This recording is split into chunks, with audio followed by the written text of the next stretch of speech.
froid, hein, mais j'ai quand même beaucoup de copeaux à brûler pour me débarrasser le silo qui commence à se remplir presque jusqu'en haut. Aujourd'hui, je suis désolé, il n'y a pas de fabrication. Benjamin est parti en vacances, le bienheureux. Il est au soleil quelque part très très loin d'ici. Il est en train de profiter de 3 bonnes semaines de vacances et pendant que moi je suis dans la crasse auvergnate du mois de novembre, bon, c'est pas grave, hein, j'ai pu faire des petits travaux de menuiserie pour une fois sans filmer. Et ça m'a permis déjà d'écouter de la musique pendant que je travaillais. C'est quelque chose dont j'ai plus l'habitude. Et ça fait du bien, ça fait du bien. J'ai fabriqué ce petit meuble de salle de bain. Donc c'est un meuble qui va poser une vase. J'ai fait d'autres petites bricoles. J'en ai filmé certaines parties, je vous les mets en illustration. Mais on va parler aujourd'hui de la CNC. C'est un sujet qui est plus facile pour moi à aborder que de filmer une vraie fabrication, parce que filmer une fabrication avec l'aide de Benjamin, à la fois au tournage et au montage, ben c'est vraiment là-dessus qu'on apporte une différence et qu'on vous propose des vidéos de belle qualité.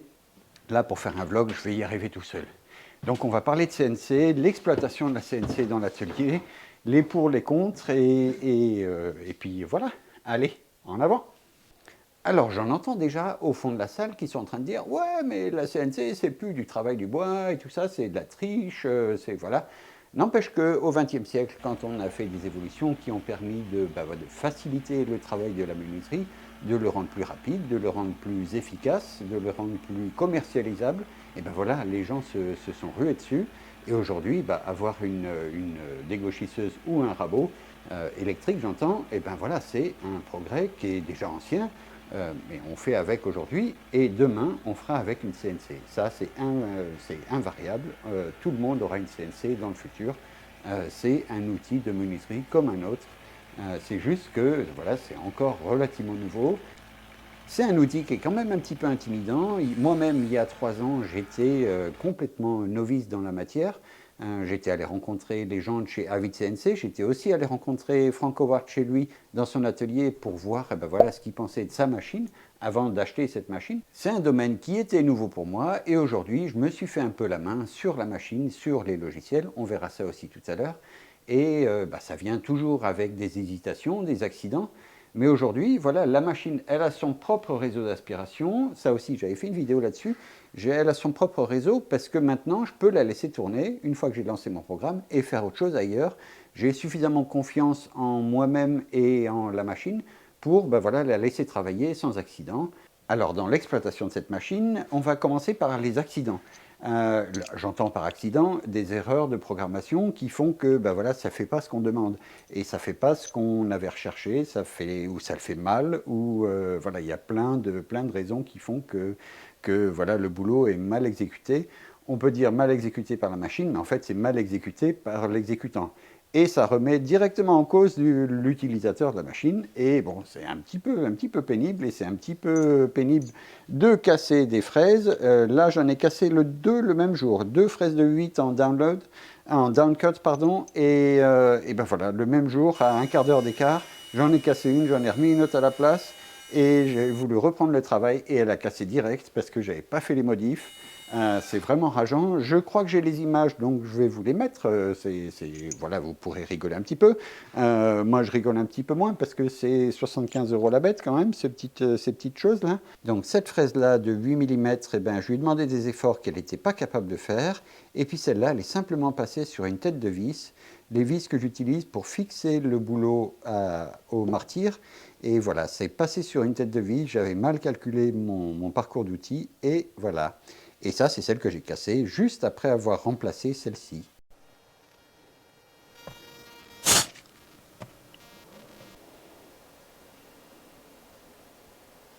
On va prendre un exemple concret, c'est un travail en cours, c'est pas fini, il y a encore quelques finitions à faire dessus.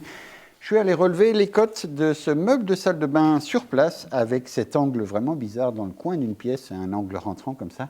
Donc je suis allé le relever avec un gabarit et puis ensuite j'ai transposé ce gabarit sur une vraie équerre pour mesurer l'angle. Je ne me souviens plus, c'était 68 degrés je crois ou un truc comme ça. Et ensuite j'ai transféré ce fameux 68 degrés sur mon ordinateur. J'ai dessiné une jolie courbe, une courbe qui me convenait en tout cas. J'ai dupliqué cette courbe sur l'autre élément, j'ai mis ça en miroir et j'ai pu faire la rainure intérieure pour accueillir les deux parties qui servent de séparateur entre les deux éléments du meuble, et puis qui vont servir de fixation. Là, on est sur du chêne encore, en 15 mm d'épaisseur, et ça va être fixé avec des French cleats sur le petit mur, derrière le petit rebord qui est là. Alors il reste le travail de menuiserie habituel, c'est-à-dire dégauchissage, rabotage, collage des éléments et puis une préparation des éléments eux-mêmes. Ça, la machine, elle ne le fait pas. À la rigueur, elle pourrait surfacer une très grande surface, mais voilà, le travail habituel, il faut le faire de façon classique, avec les outils du XXe siècle. Alors en ce qui me concerne, avec la CNC, il m'a fallu à peu près 1 heure pour voilà, dessiner les deux objets qui sont en miroir, ensuite installer les pièces sur le plateau de la CNC, sur le martyr. Évidemment, j'ai mal placé les vis, mais enfin bon, ça c'est une autre histoire, ça c'est de ma faute. Et puis ensuite, j'ai fait toutes mes découpes. En 2 passes, il y avait une passe pour faire les rainures et une passe pour faire la découpe générale. Je n'ai pas touché à ce côté-là, ça ne sert à rien de découper à la CNC des lignes droites, ça va beaucoup plus vite avec la scie à format, mais par contre, trouver l'angle, et ben voilà, ça me l'a trouvé du premier coup, parce que je l'avais dessiné, ça m'a dessiné la courbure, et évidemment, ça m'a dessiné la même courbure exactement sur l'étage inférieur.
Alors évidemment, pour arriver à des résultats comme ça ne s'est pas fait tout seul. Moi, j'ai dû apprendre le logiciel. En l'occurrence, là, c'est Vectric Aspire. C'est la version haut de gamme de chez Vectric, qui est un éditeur anglais. C'est un petit éditeur de logiciels. Et leur logiciel qui permet de modéliser, on va dire, en 2D et demi. Il y a des options 3D dans le logiciel, mais voilà, je me sers surtout de la 2,5D, c'est-à-dire on travaille en X, Y et Z pour la profondeur, mais vu que la tête de la fraiseuse, elle n'est pas orientable, on ne travaille pas vraiment en 3 dimensions. On peut faire des usinages courbes dans le sens où la fraise va multiplier les passes pour créer une courbe, mais ce n'est pas une vraie tête 5 axes qui va pivoter sur elle-même. Et donc voilà, c'est de la 2D et demi. Et voilà, il faut arriver à modéliser un peu dans sa tête les objets. On pourrait, avec d'autres logiciels, les dessiner, fabriquer un meuble et ensuite le démonter. Ça, c'est possible avec Fusion, par exemple. Mais sur Aspire, moi, c'est une solution que j'aime bien. Donc il faut arriver à modéliser dans sa tête l'objet qu'on va ensuite graver. C'est pas toujours très facile de se représenter à 3D, pas oublier de faire les miroirs, pas oublier de bien définir le dessus, le dessous, le sens de l'usinage et tout ça, l'ordre dans lequel on va usiner. Tout ça, ça se prévoit dans Aspire, c'est-à-dire qu'il y a des parcours d'outils. On définit une vitesse, on définit une profondeur de coupe, on définit un parcours extérieur ou intérieur du trait, sur le trait, l'ordre dans lequel il va faire les opérations, et ensuite on envoie ce qui s'appelle du G-code. C'est un langage incompréhensible, mais c'est compréhensible par cette AvidCNC. Alors le pack Vectric plus Mac 4, qui est le pilote vraiment de la CNC, c'est un autre logiciel qu'on utilise pour piloter la machine, qui va lire le G-code, qui va digérer le G-code qu'on lui donne, et qui va le transformer en mouvement en 3 dimensions sur la fraiseuse. Une vitesse de rotation et des mouvements X, Y et Z pour déplacer la fraiseuse. Mais ça, une fois qu'on a généré le G-code, on ne peut plus vraiment y toucher. On peut le modifier, mais c'est tellement du chinois que moi, j'y touche même pas. À force d'expérience, ben, je sais quelle vitesse j'ai le droit d'utiliser, quelle vitesse permettent d'obtenir des coupes correctes, quelle vitesse permettent de ne pas perdre trop de temps non plus, quelle profondeur de passe aussi on arrive à atteindre avec la fraise. Quand il y a un usinage qui est lancé et que j'entends un peu à l'oreille ou que je vois à la qualité des copeaux qui sont dégagés, que soit ils sont trop fins, donc soit ça tourne trop vite ou ça ne se déplace pas assez vite. Donc voilà, quand ça fait de la poussière toute fine, c'est pas bon parce que voilà, ça brûle sur place et je peux accélérer le processus d'usinage en direct live sans le couper, c'est-à-dire que je mets 200%, 400% de la vitesse d'origine. On peut aller jusqu'à 500% au moins, et puis on peut réduire aussi jusqu'à 25% ou même 10%, je crois, de la vitesse qu'on avait prévue à l'origine. Si on voit que bah, la coupe n'est pas terrible, et ben voilà, on clique tic tic tic vite fait, c'est un peu la panique à chaque fois, mais ou alors des fois je lance mon programme à une vitesse de 50%, et puis je l'accélère progressivement, je passe 75, 100, 125, 150%, jusqu'à ce que j'obtienne des durées d'usinage qui soient convenables. Des fois, les usinages peuvent être un petit peu longs à faire quand il y a beaucoup de matière à enlever, quand il y a de la texture, quand il y a des lettrages un peu complexes. Voilà, ça peut être un petit peu long. Donc, avec Mac 4, on peut accélérer ou ralentir l'usinage en direct pendant que c'est en train de se faire. Un dernier petit mot sur Vectric, moi j'utilise Aspire, qui est le haut de gamme de chez eux. C'est un logiciel qui vaut quand même un petit peu cher, ça vaut 1900 euros je crois, de tête. Hein. Mais il y a les versions qui s'appellent 2D Cut et puis qui s'appellent, je ne sais plus comment. Je vous mettrai des liens en dessous pour retrouver tout ça. Pour info, hein, moi je n'ai pas aucun intéressement chez eux, mais c'est des logiciels qui sont traduits en français et relativement bien traduits. Moi je suis bilingue, je peux témoigner que c'est relativement bien traduit. C'est traduit à 98% ou 99%. Et ça parle un français correct, les alertes, elles sont intelligentes. Il va me dire, ah ben attention, là vous allez couper le martyr, parce qu'on a demandé précisément de découper une pièce qui fait 20 mm, on dit je veux couper à 20,5 pour être sûr de bien le couper. Il va dire, attention, attention, vous allez couper le matériau de support. Donc on lui dit, bah oui, je veux couper le matériau de support, et ce qui fait qu'on se retrouve avec un martyr qui a des marques, et puis de temps en temps, il faut resurfacer le martyr pour obtenir de nouveau une surface plane, et sur laquelle on puisse revenir fixer des objets. La fixation des pièces à usiner sur le martyr de la CNC, c'est vraiment une des étapes clés d'un travail de qualité, c'est-à-dire que si la pièce elle bouge même un tout petit peu, et ben voilà, les contours sont pas nets, voilà, ça crée des erreurs, ça crée des décalages, et on est embêté parce que c'est pas aussi bien qu'on aurait voulu. Alors j'ai envisagé 36 solutions. Pour l'instant, la solution que j'utilise le plus, c'est de visser directement à travers le martyr. Là, j'ai à peu près 30 mm de martyr, ce qui fait que j'ai 30 mm de moins de course sur la fraiseuse.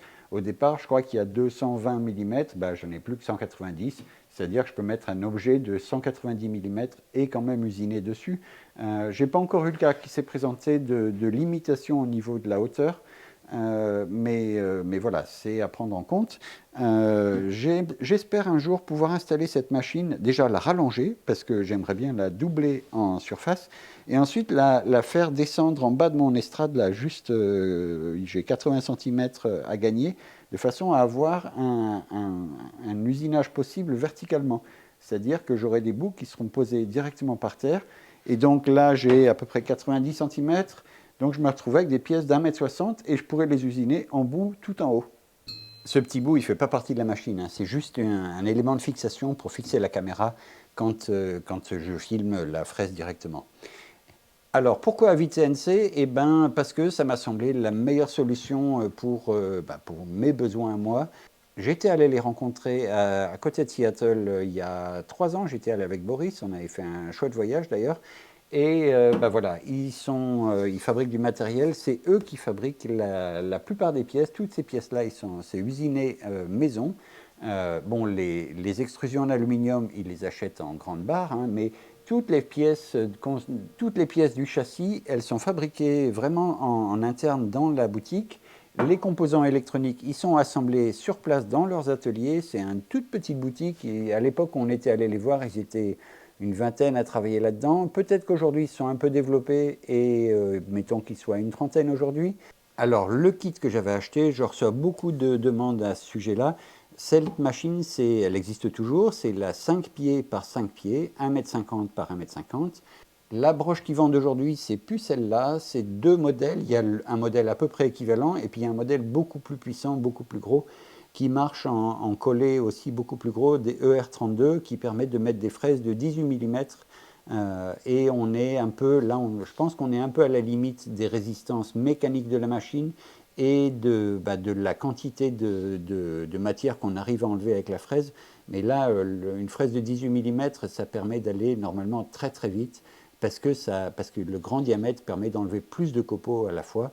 Moi, j'ai jamais connu, je ne suis pas dans la production intensive de pièces, donc je n'ai pas besoin d'une grande vitesse. Je fais quelques pièces de temps en temps, je ne fais jamais vraiment des séries.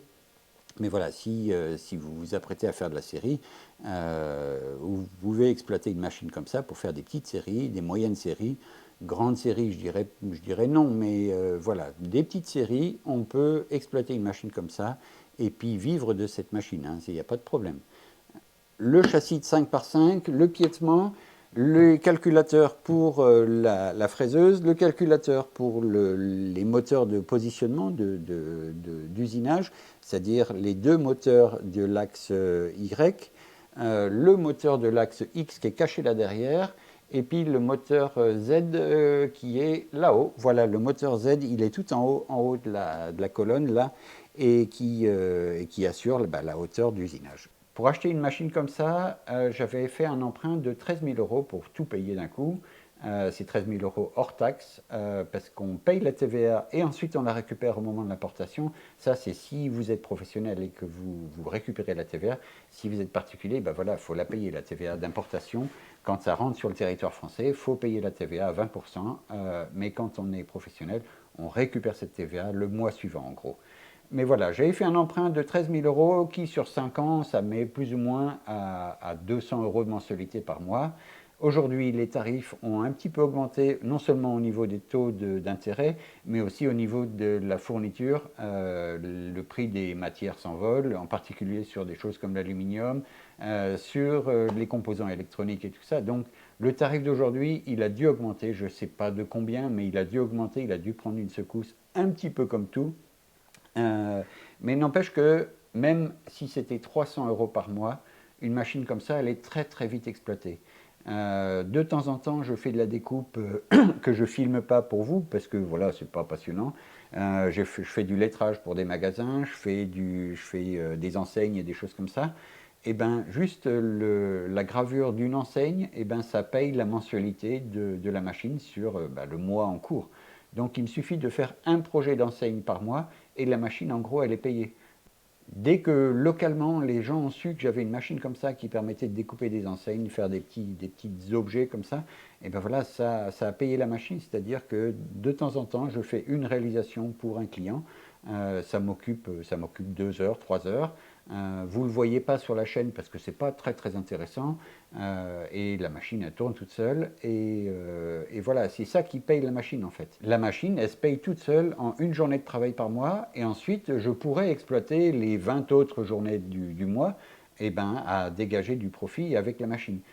Si je m'installais aujourd'hui comme menuisier ou comme voilà, pour faire le même genre de travail qu'aujourd'hui, sans YouTube je parle, hein, mais quelqu'un qui s'installe comme menuisier, achète une machine comme ça et puis tu l'exploites pendant une journée par mois, la machine est déjà payée. Ensuite tu pourras te faire plaisir et commencer à gagner de l'argent avec tous les autres jours du mois qui restent. Évidemment, il faut aussi les autres gros outils de l'atelier. Je suis désolé, il y a des mouches. Il faut aussi les autres gros outils de l'atelier, mais c'est la machine la plus facilement rentabilisable de tout l'atelier. Rentabiliser une dégauchisseuse ou une raboteuse qui coûte des fois plus ou moins le même prix, hein, c'est plus compliqué parce que elle ne produit, elle n'est qu'un élément de la chaîne. Cet outil-là, il est un élément à lui tout seul. C'est-à-dire qu'il peut produire, à partir de panneaux par exemple, on peut produire des objets finis. On a le cas de ces petits caissons là.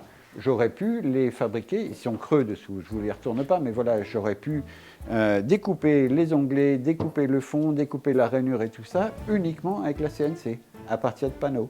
Et dans ce cas-là, bah voilà, c'est vachement rentabilisé parce qu'il n'y a pas besoin de tous les autres outils. Il y a après un besoin d'un petit peu d'électroportatif pour faire les finitions, pour faire quelques prédébits, des choses comme ça. Mais voilà, la machine, elle est capable de faire ce genre de boulot.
Voilà, il ne faut pas rêver, la CNC, elle ne fait pas tout. Le vernis, il faut bien se le mettre à la main.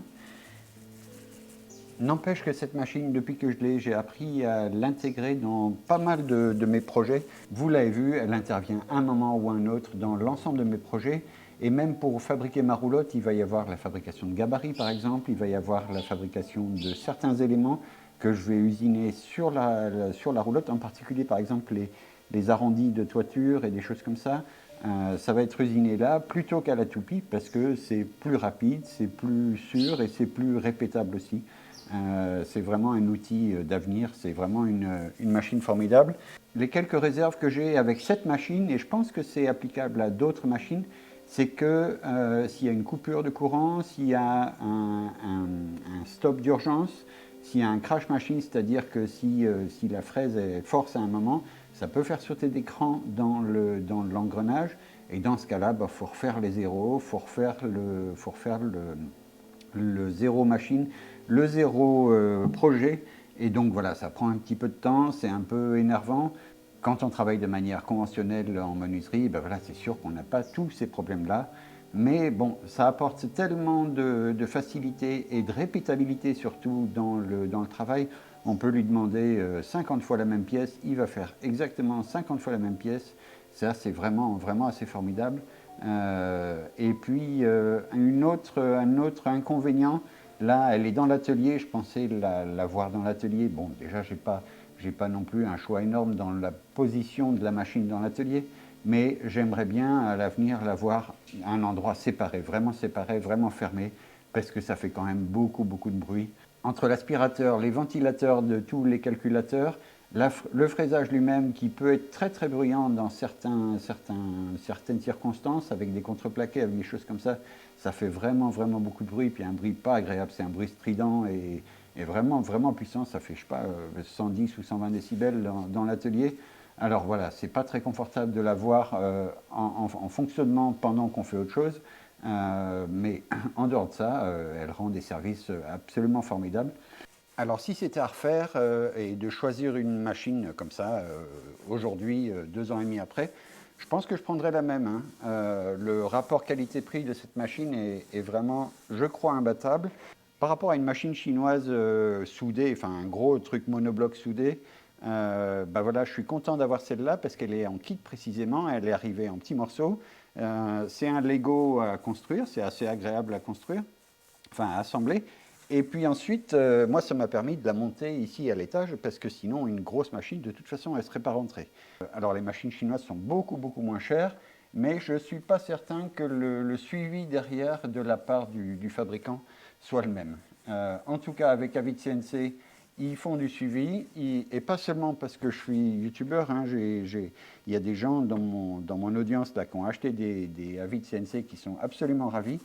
Alors ça se passe bien sûr tout en anglais parce que voilà, c'est des Américains. Alors si vous souhaitez vous approcher des gens de chez Avid CNC, ben voilà, il y a des liens en dessous. C'est pas du tout affilié, c'est juste des bons copains parce que c'est devenu des copains parce qu'on collabore ensemble. Je leur donne de la visibilité, alors ben, ils m'aiment bien. Je vous mets des liens en dessous, sachant que ça se passe en anglais hein, et que je ne pourrais pas faire l'interprète pour les dizaines ou les centaines de personnes parmi vous qui seraient intéressées. Jetez un œil quand même à leur page d'accueil. Faites-vous aider avec quelqu'un qui maîtrise un peu l'anglais. Et puis voilà, c'est une bonne machine, relativement pas trop chère, je trouve. Enfin, c'est un bon rapport qualité-prix et qui est vraiment devenu indispensable dans mon atelier.